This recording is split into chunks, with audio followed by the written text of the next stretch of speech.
বাঙালিদের 12 মাসে 13 পার্বণ। আষাঢ় মাসে কি কি আছে দেখে নেওয়া যাক। আষাঢ়ের 2 তারিখ 17 জুন বুধবার হচ্ছে রম্ভা তৃতীয়া ব্রত। তৃতীয়া তিথি সূর্যোদয় ব্যাপী।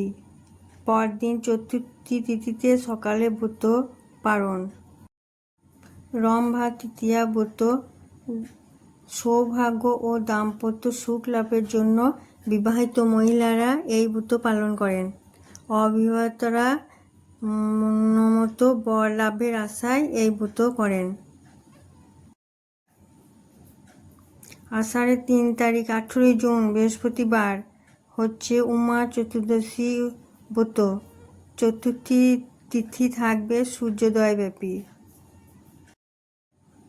উমা চতুর্থী ব্রত মা পার্বতীর আরাধনার মাধ্যমে স্বামীর দীর্ঘায়ু ও পরিবারের কল্যাণের কামনায় এই ব্রত পালিত হয়।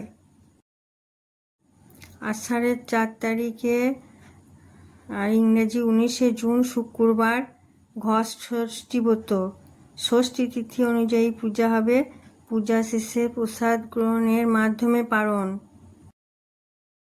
ঘট ষষ্ঠী ও জামাই ষষ্ঠী ব্রত মা ষষ্ঠীর পূজার মাধ্যমে সন্তানদের মঙ্গল কামনা করা হয়। বাংলার জামাই ষষ্ঠী পারিবারিক উৎসব হিসাবেও বিশেষ জনপ্রিয়।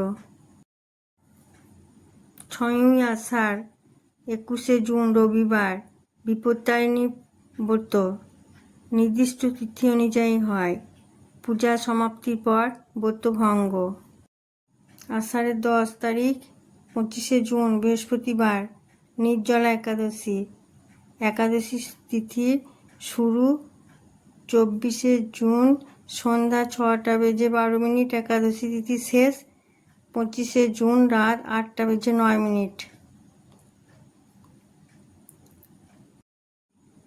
নির্জলা একাদশী বছরের সবচেয়ে কঠোর একাদশী ব্রত। জল গ্রহণ না করে ভগবান বিষ্ণুর উপাসনা করা হয়। শাস্ত্রমতে এই একাদশী পালনের ফলে সমস্ত একাদশী পালনের সমান পুণ্য লাভ হয়। 11ই আষাঢ় 26 জুন শুক্রবার অম্বুবাচী নিবৃত্তি। অম্বুবাচী পর্ব সমাপ্তির দিন। কামাখ্যা মন্দিরে দর্শন ও প্রসাদ গ্রহণের মাধ্যমে মা কামাখ্যার ঋতুকাল সমাপ্তির পর মন্দির পুনরায় দর্শনার্থীদের জন্য খোলা হয়। এই দিনকে অত্যন্ত পবিত্র বলে মনে করা হয়। 14ই আষাঢ় 29 জুন সোমবার শ্রী শ্রী জগন্নাথ দেবের রথযাত্রা। আষাঢ় শুক্লা দ্বিতীয়া তিথি অনুযায়ী প্রচলিত অর্থে পারণ্যে মহাপ্রসাদ গ্রহণ করা হয়। শ্রী জগন্নাথ বলরাম ও সুভদ্রা রথে আরোহণ করে মাসির বাড়ি গমনের উৎসব। এটি একটি বৈষ্ণব ধর্মের অন্যতম প্রধান উৎসব।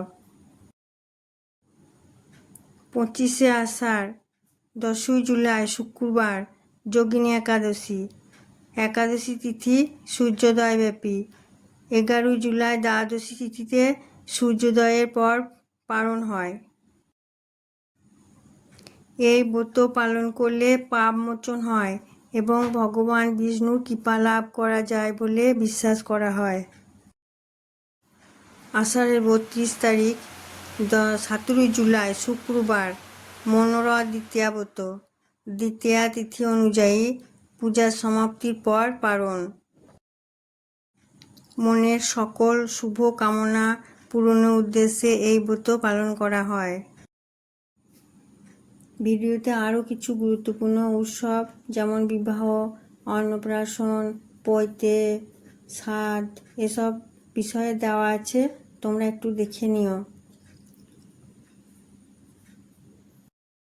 স্থানভেদে তিথির শুরু, শেষ এবং পালনের সময় কয়েক মিনিটের পার্থক্য হতে পারে।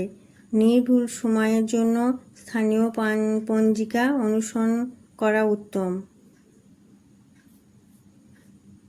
ভিডিওটি কেমন লাগলো অবশ্যই তোমরা জানিও। লাইক, শেয়ার, সাবস্ক্রাইব করে দিও আর বন্ধু হয়ে পাশে থেকো। পরের ভিডিওতে আবার দেখা হবে। Thank you.